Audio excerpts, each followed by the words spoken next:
గొర్రెలు విద్యుత్ షాక్కు గురై మృత్యువాత పడ్డాయి.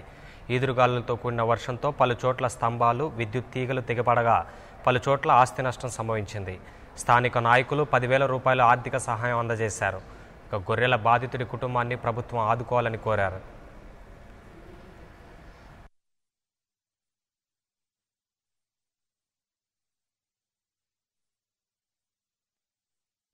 అయితే పొద్దుమికి ఏం చేసిన ఇలా దొడ్లో కొట్టిన పిల్లలు ఉడిపి ఇక్కడ కూరగాయలు ఏరినా సందులు నిమిషాక 10 అయిపోయింది. ఇంటికి పోయి తిని వస్తారంటే గాలి దుంబారం పుట్టింది. ఇప్పుడు ఆయన 10:30, 11 ఇచ్చుకు వచ్చింది. అదే గాలి దుంబారం పుడితే మామూలు వ్యానోడు సెకండ్ ట్రిప్ వస్తున్నాడు. ఆమె పడుతుంది, ఇప్పుడు ఎందుకు పోతుంది ఆయన పోతుంది మరి అని మా వాళ్ళు అన్నారు. అంటే ఇక ఏం చేసినా ఇద్దరు వండుకున్నా.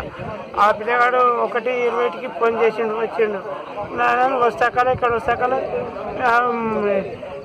వేలు అడ్డం పడే అని చెప్పి మళ్ళీ ఉరికిపోయి ఏం చేసిన అంటే మళ్ళీ వాళ్ళ టెంపరీ హెల్పర్ ఉండే అని పోయి తర్వాత గుద్ది లేపి మొత్తుకొని లేపి ఆ లైన్ బంద్ చేపించి వచ్చి దొడ్లో పోయి పిల్లలు 4 బందికు చేసిన అయిపోయినాయి. అవి కూడా భరోసా లేవు. ఆ పచ్చి పిల్లలు ఉన్నాయి.